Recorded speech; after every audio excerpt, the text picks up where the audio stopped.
We are ready now for our next panel discussion, and I request those of you intending to attend to kindly come forward into the room, take a seat, as we will then collectively invite our illustrious panelists on stage.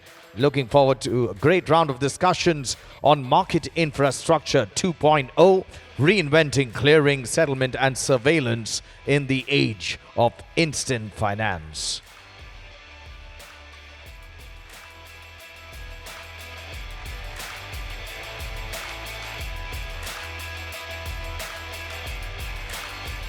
Once again, ladies and gentlemen, I request those of you standing near the doors to kindly walk inside the hall, take a seat.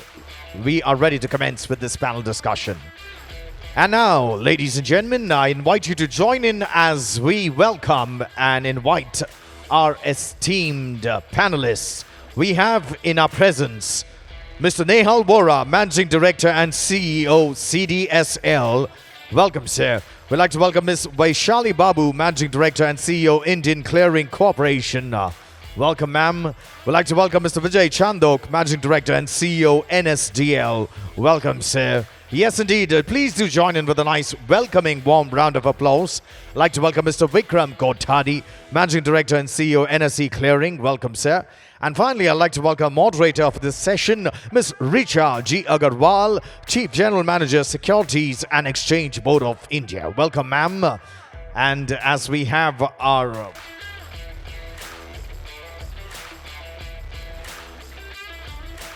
Good afternoon. I'm pleased to welcome Mr. Vikram Kothari, MD and CEO of National Stock Exchange Clearing Corporation, Mr. Vijay Chandok, MD of National Securities Depository Limited, Ms. Vaisshali Babu, MD and CEO of Indian Clearing Corporation Limited, and Mr. Nehal Vora, CEO of Central Depository Securities Limited. A very good afternoon to all of you, ladies and gentlemen. We are here to discuss a very important topic, evolving topic in Indian securities market, Market Infrastructure 2.0. So if I were to give a brief, intro of the topic, so currently India's securities market is operating at an exceptional scale. It is processing around 2,000 crores of orders and transactions daily, among the highest volumes globally. When we look back at the evolution of our market, it has been a remarkable journey. In the 1980s and 1990s, Indian securities market was supposed to be opaque, paper-based and insufficient, with high transaction costs and a settlement cycle stretching into a fortnight. The system favored intermediaries while investors faced delays, errors, and were fraught with risks. Then a series of transformative reforms happened. They were driven by both Government of India and SEBI, and they have reshaped our infrastructure. The key milestones includes introduction of online trading in 1995, establishment of depositories in 1996, successive reductions in settlement cycle, where we sit at T+1 today. Once we had very long settlement cycles, but today we are the best, amongst the best in the world, and we have the first mover advantage. Our clearing corporation and depositories provide the requisite backbone for faster settlement. Technology obviously has played a significant role in all of this, and everybody in the securities market has embraced this technological advancement. The progress we have achieved together has been in a phased manner. So today in the panel discussion, we will take a deeper look into the infrastructure, how we got today, and I hope at the end of it, we can look at what we are looking forward in technology or for Market Infrastructure Institutions 2.0. So beginning with my first question, what changes have we done to achieve this accelerated settlement process, and what are the key challenges the industry faced in implementation as well as operational lessons the MIIs learned in managing liquidity, risk and investor experience. I'll start with Mr. Vora. So first of all, thanks a lot for the question. I'd like to really thank the Global Fintech to really invite me to this panel. So I think as market infrastructure institutions, we come as a subset of the SEBI Act, which has three principles of in its as part of its SEBI Act and its preamble. It's about the development of markets. Second is investor protection. And third is regulating these markets.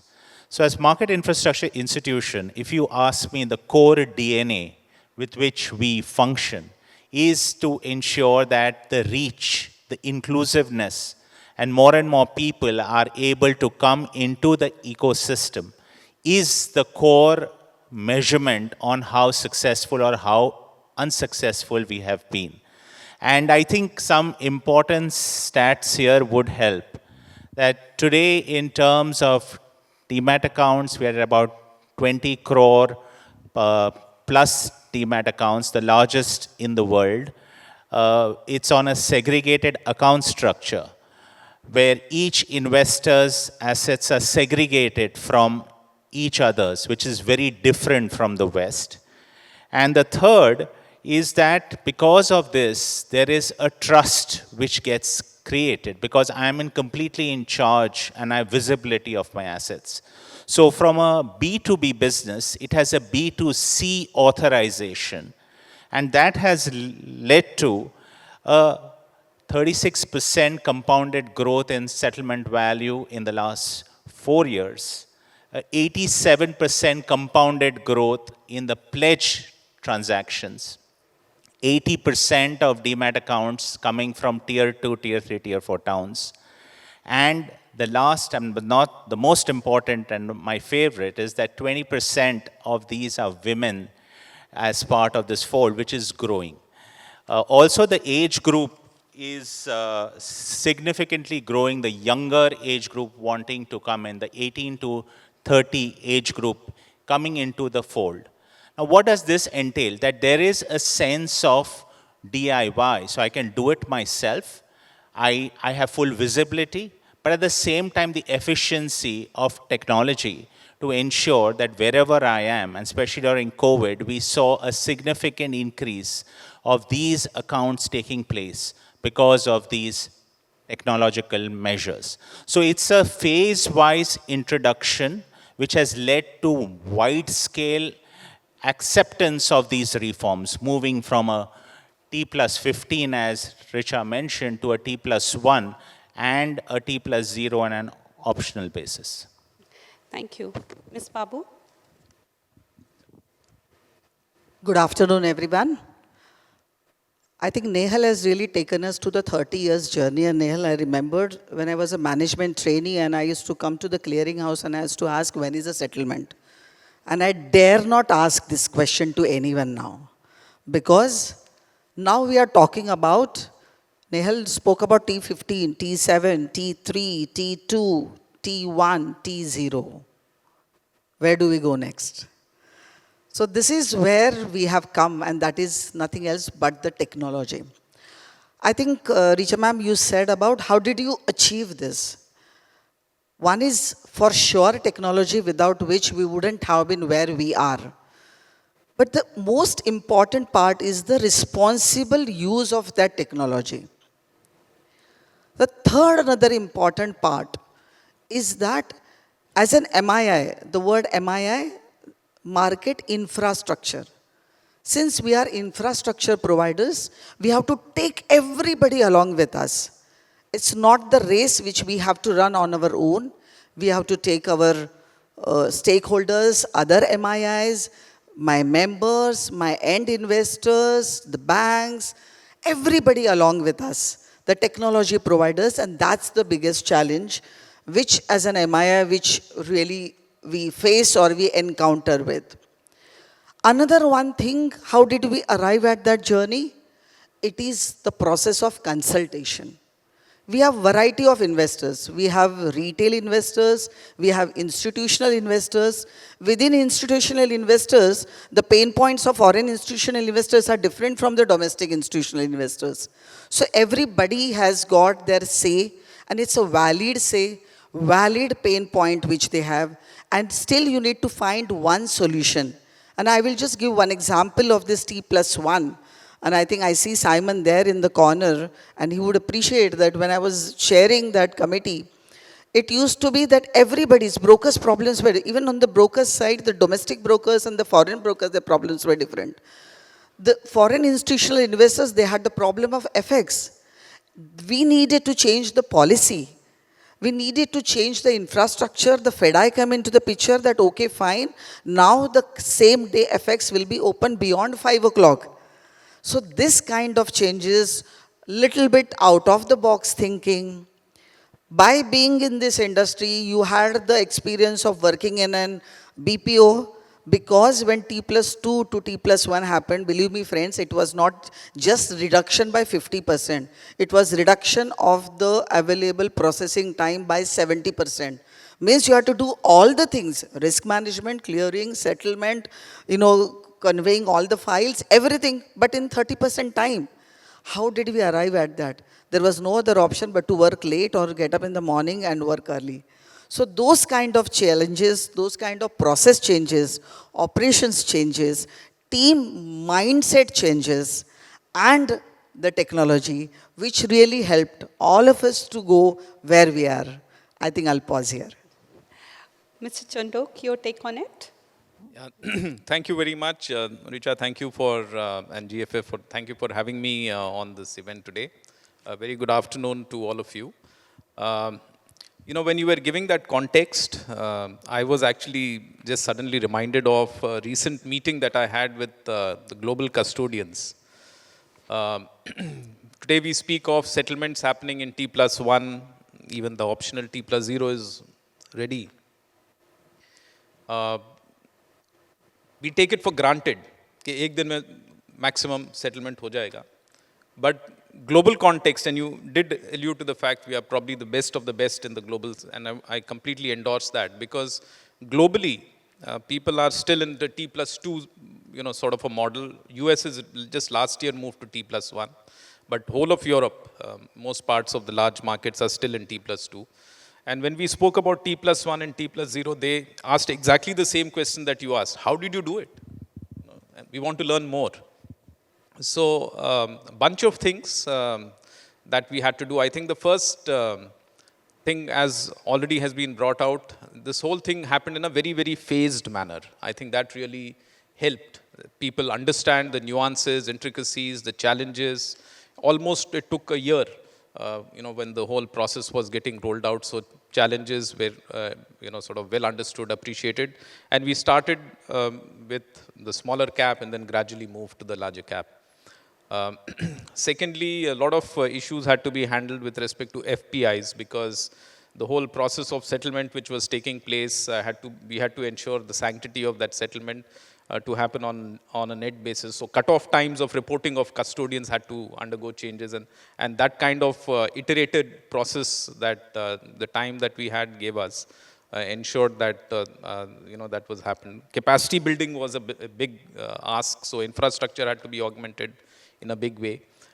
Just to lay things in context, at NSDL we issue some 700 crore instructions in a year, set the trades per year, and some 3.5 crore contract notes are issued. These have to be done in a much crunched time frame. So obviously the ability to have salience, response time, faster and greater speeds, I think that was something that was had to be planned for. A lot of movements that happened on the APIs to ensure that rather than batches, data flow happens on a real-time basis to crunch time. So I would say technology, as has been rightly highlighted, has played a big role. Coordination across market players. And I'm reminded of, when we were young, I used to at least see circus. वहाँ पर वो trapeze होता था. Those trapeze artists do those hand off and pick up in the dark. We were doing that amongst the MIIs. I think the coordination that was required was exactly like what Trapeze Artists did, to ensure that one player does his role and then the second player comes and picks it right on time so that he's able to take him to the destination. I think that's how we managed to get there. Mr. Kothari? Thank you, GFF, for having me and having this opportunity. So, Richa G, I think I agree with Vijay. When we talk to global custodians, when we talk to regulators across the globe, just as a number, Europe started this discussion on moving from T+2 to T+1 about 2 years back, and they are now targeting about October 27. And similarly, if you look at UK also is looking at October 27. So our journey was a very quick journey when regulator gave us that mandate. But if I was to technologically put it out as to how did the change happen, certainly coming from a 48-hour window to a 24-hour window was not easy. And one of the key themes that we were required to carry is what I would like to call something like an embedded risk-aware architecture. The reason is because at the cost of innovation, you don't compromise on the systemic stability.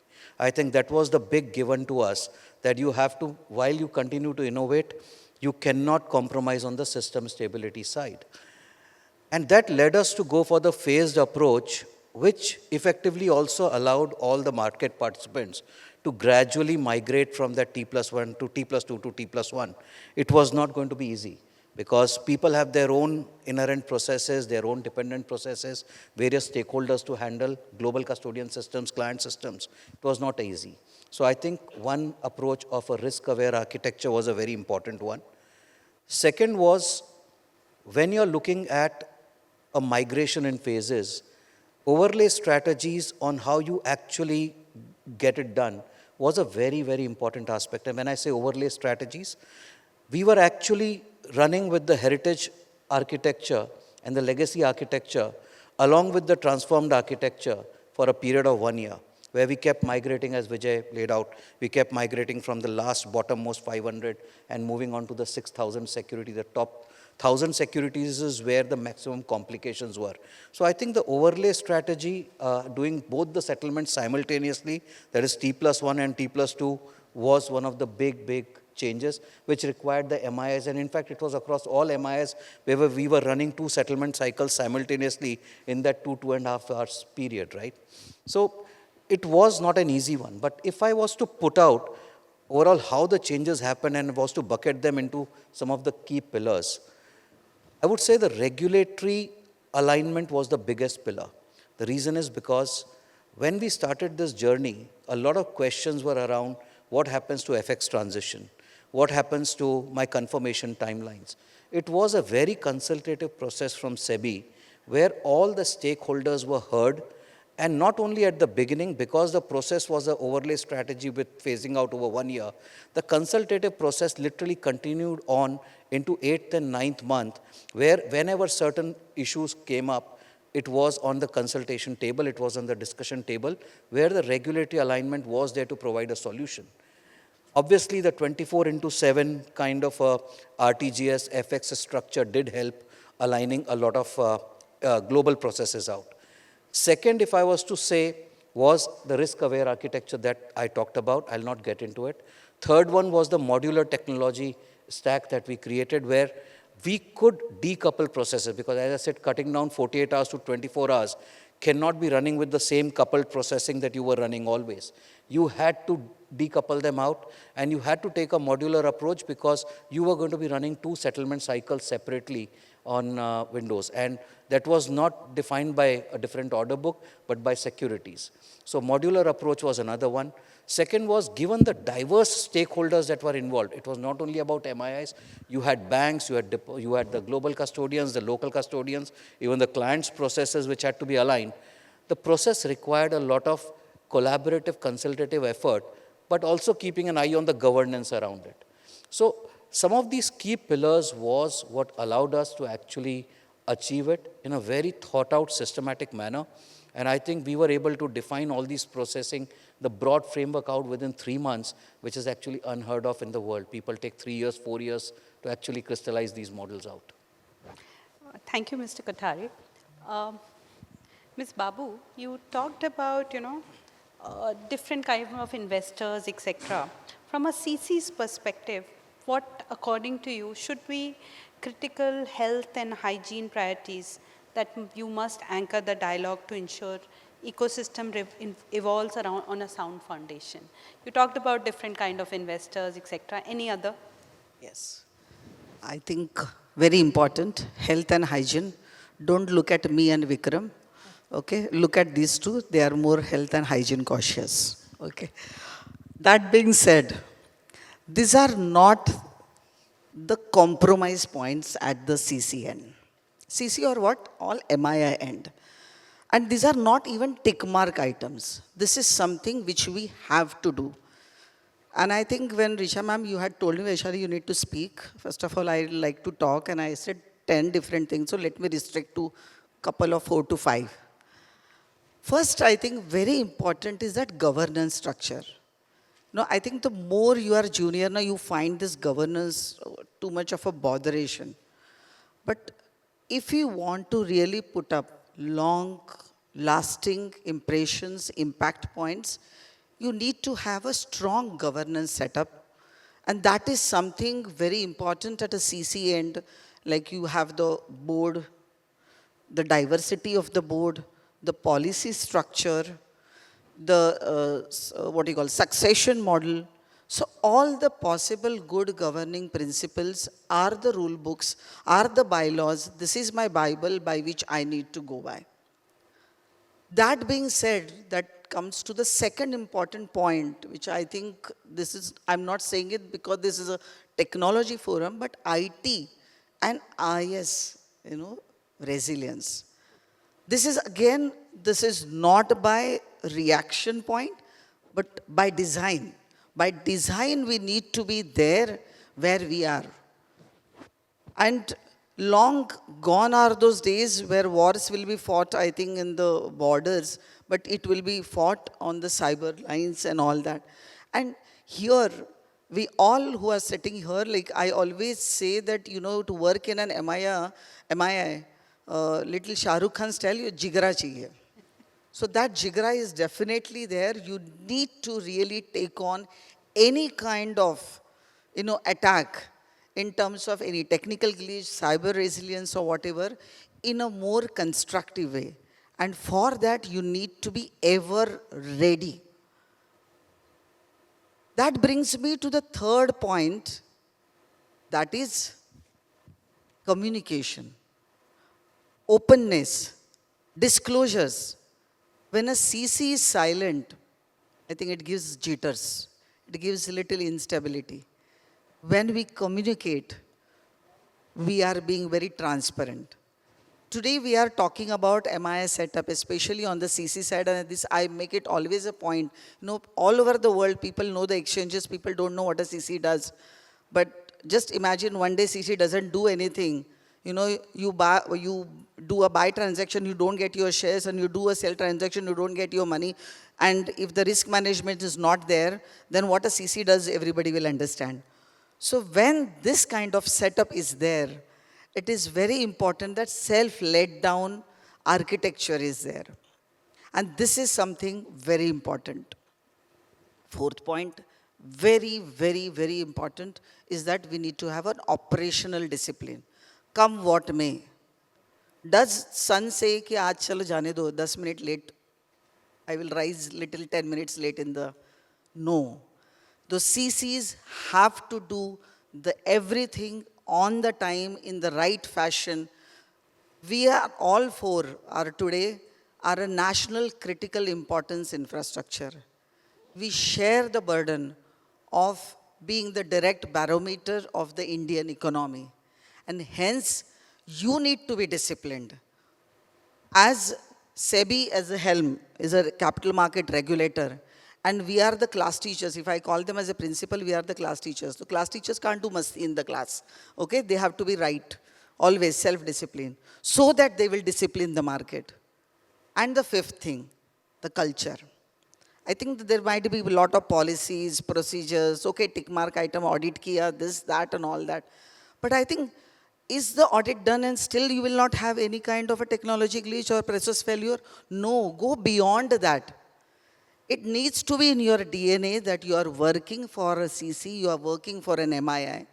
The show must go on, and that culture has to be there in your IT teams, in your operations team, your risk team, your finance team, and everything, because you are facing or you are building the trust of the end mile investor. And hence I say again, it is not a tick mark item. It has to be in your DNA, the health and hygiene, and there is no compromise.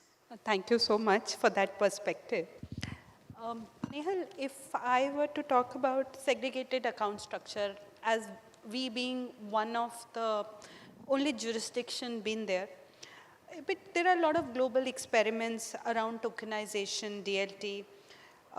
You know, how would they be contextual in the segregated account structure, and your take on it?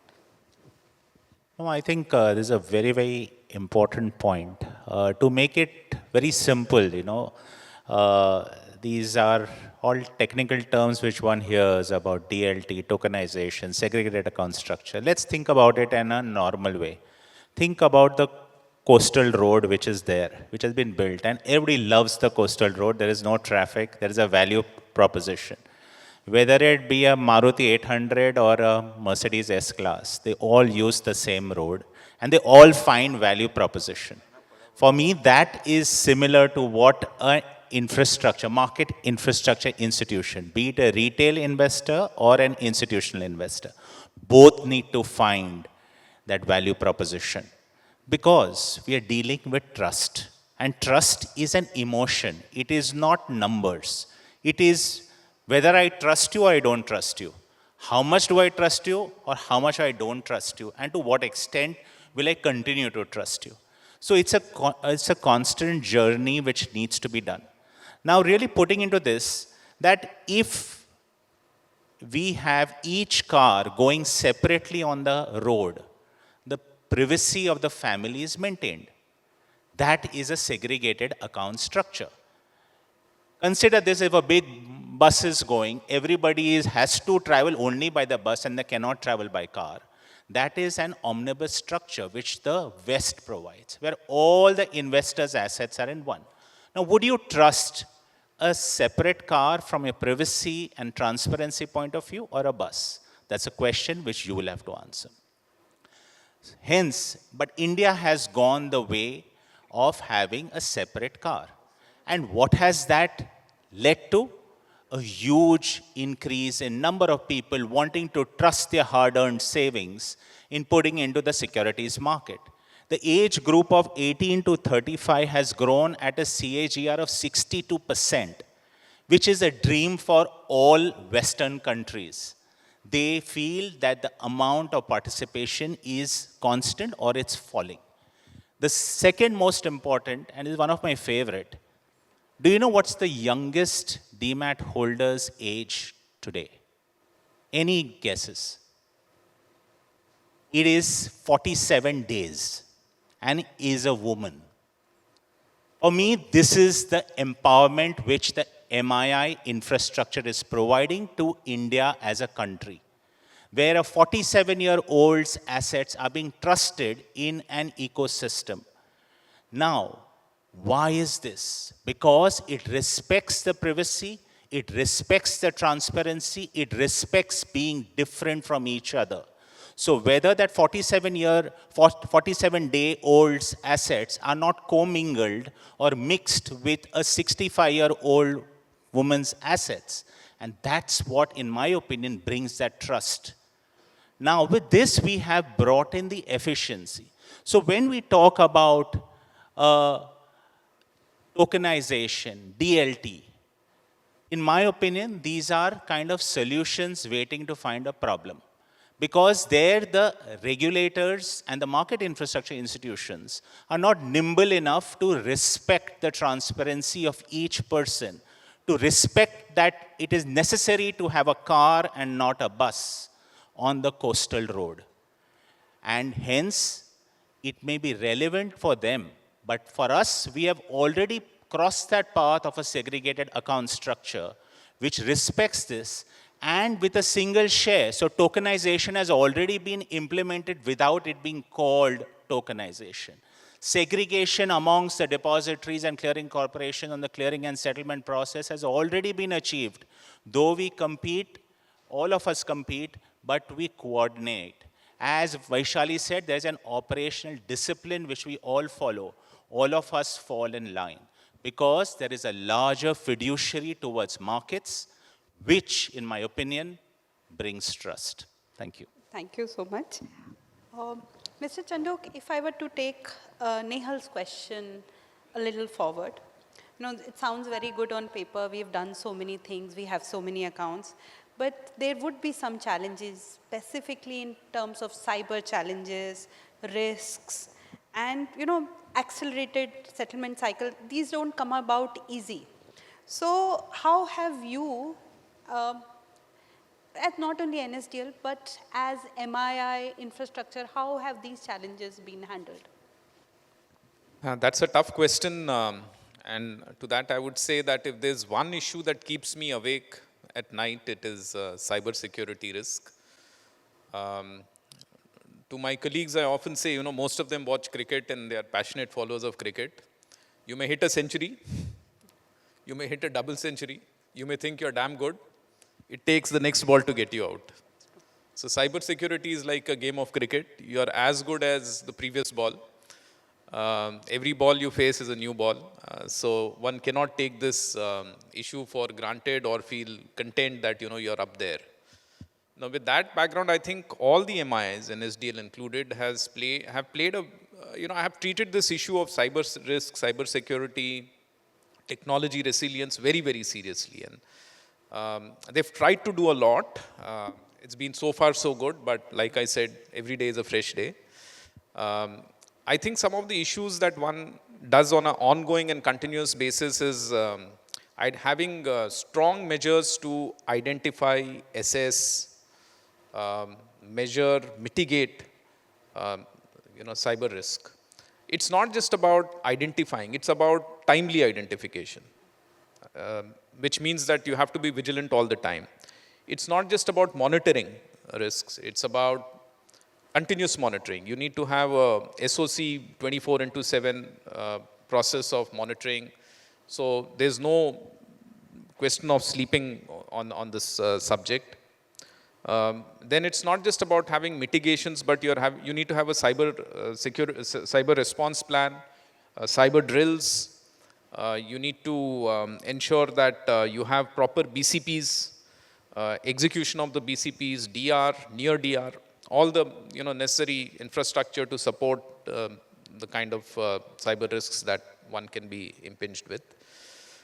When it comes to data, when it comes to APIs, you're exposed to the external world. So it's obvious that you're as good, you may be extremely good internally, but then you're talking to the external ecosystem, so you have to worry about those interfaces as much. So encrypted APIs, secure APIs, encrypted transfers of data. One has to ensure data at rest to be encrypted, data in motion has to be encrypted.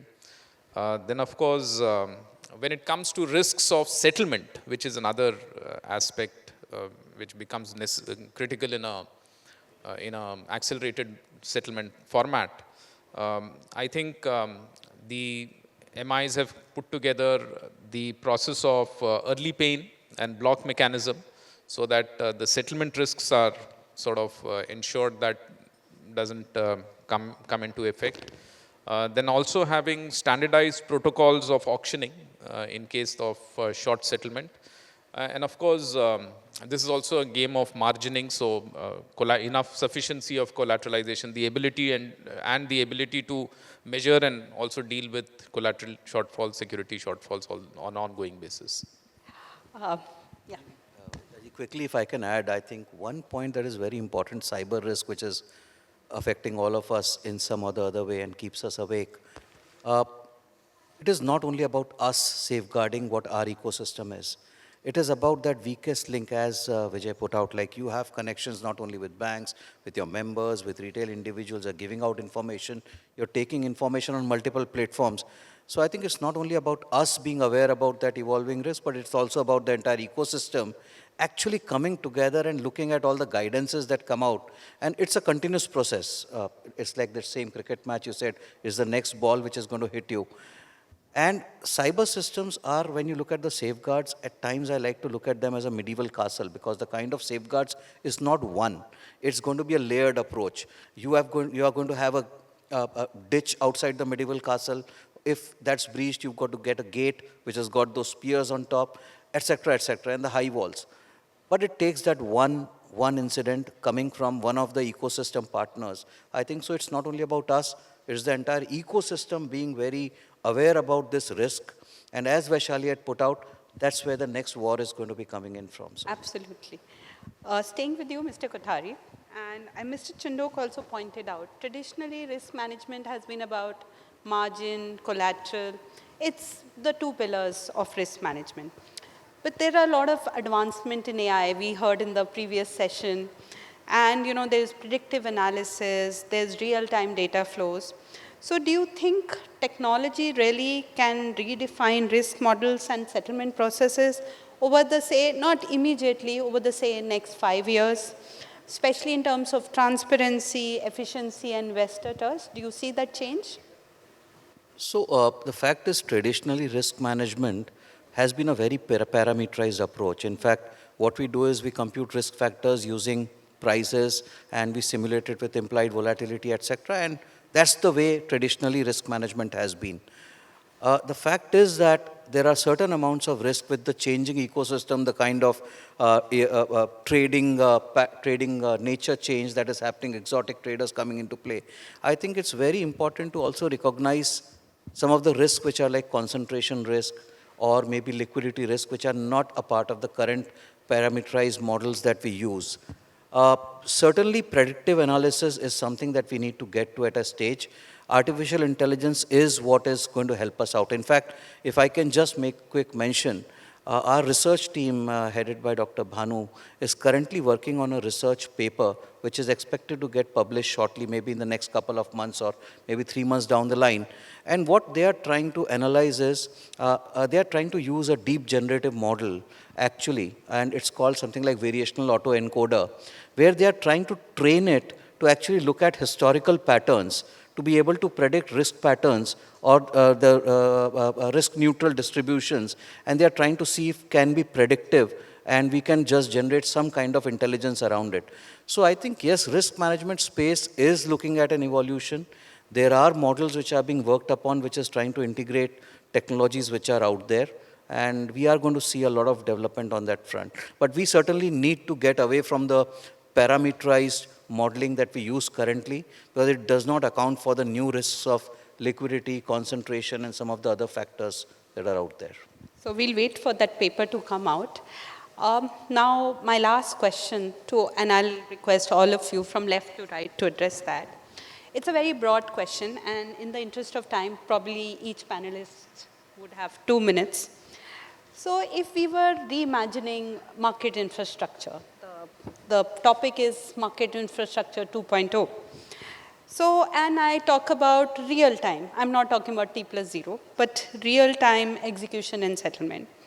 So firstly, what are the regulatory areas you think you would see a significant transition given, new technologies, though Nehal has answered a part of it, but say DLT, artificial intelligence. And number two, there's a lot of interest worldwide around tokenized instrument, though you claim we are already tokenized.